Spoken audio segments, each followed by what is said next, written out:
Hi guys, Jason Whistler here with Ninja Success. Today I've been thinking about choices, the choices we make, and some hard truth, some radical honesty. Okay? So where you are in your life right now, you can choose to disbelieve me if you want, but where you are right now is a product of all of the choices you've made, whether you were conscious of making those choices or not. What you're experiencing right now is a choice, or was a choice. Now, compound that a little bit further. How you experience what's going on in your life right now is an active choice. It's one you're making right now. It's one that you can change at any moment for any circumstance that's going on. So let's see. Stephen Covey, the author of The 7 Habits of Highly Effective People, kind of frames it in the proactive versus reactive person. And the reactive person is blaming what's going on in their lives, and they're very unhappy about their lives. And the proactive person is looking at what choices they can make or what things they can do to impact what's going on in their life. Now, one of my teachers, Alberto Villoldo, he's the founder of the Four Winds Society. He expresses it similar, but from his perspective, what's going on with us, what's going on with our worlds is, in a sense, we've been dreaming. Like we dream our existence. Now you can be unconscious and dreaming, creating the life that you're experiencing, or you can consciously, actively dream and create and affect your world around you and what the outcomes are. And by the same token, you can choose to be the victim. You can choose to experience the circumstances of what's happening to you right now in a negative light, in a "this is happening to me" kind of light. Or you can choose to look at it as this is just something that's going on right now, and I can, by maintaining or utilizing my awareness, make adjustments to or work with it or find the positive outcomes from it and actually captain my ship, so to speak, take charge. Now he calls that courageous dreaming, because we have to do the difficult thing of accepting where we're at, that we've created this, and finding that route forward, which may not be the typical route forward for the average person. It may look very different for you. What is it you really want to experience? How do you really want to experience it? Do you have to accept the status quo of society, or does your happy place fall somewhere in between? So what does that mean for you? Right? So these are things this is where we have to know ourselves a little bit, and we have to be very honest and very clear about ourselves, what we really want, what are our values and expectations that we learned or adopted from other people, what are the values and expectations we really hold for ourselves, what's most important to me, and then making those choices. Now, Stephen Covey, again, a slightly different perspective, looks at those as choices based upon feeling, which tends to be an in-the-moment reactionary thing. Our emotions kick up, we have a feeling, which is usually a fleeting thing. They go away.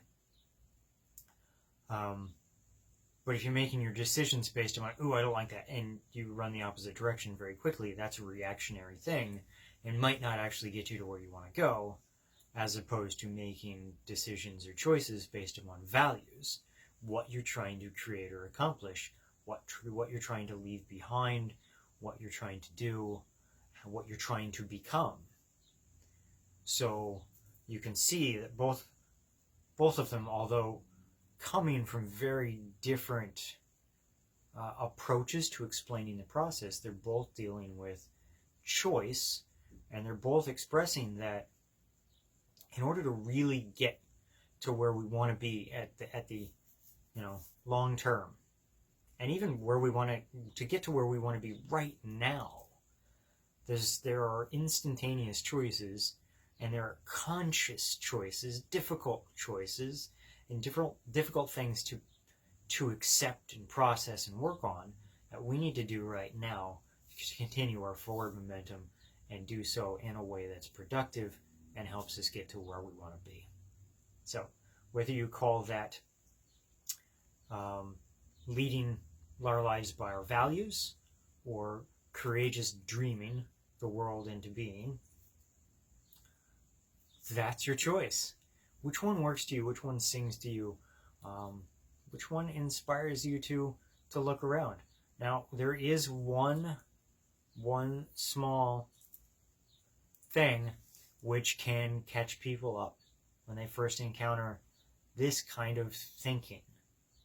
And that is this notion that everything that's going on right now, and maybe the whole world has fallen apart, and you are at like ground zero or close to it,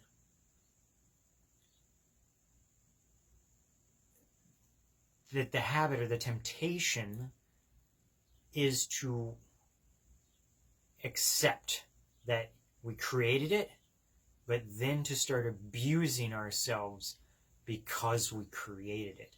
We did it to ourselves, and now we're going to punish it or hold it against ourselves because we've done this. How stupid, how terrible, how awful. Why would we do this to ourselves? What a moron, You get the idea, right? It's unnecessary. Nobody walks up to a 2-year-old who just did something silly, like putting their shoes on wrong, and says, and maybe their feet don't feel right, and they're complaining a little bit. They've been walking around with shoes on backwards, and chews them out like, why would you do that to yourself? How, don't you know putting your shoes on backward will hurt your feet? No, they had no idea. They didn't realize they were doing it. So you chuckle, you laugh, you help them flip their shoes around the right direction, and then go, okay, that feel better? Oh yeah, of course. And then they're off and running and playing. So the same thing with yourself. You have to treat yourself with some loving kindness, some compassion that maybe you weren't aware of choices and their impacts previously. That's okay. It's going to happen.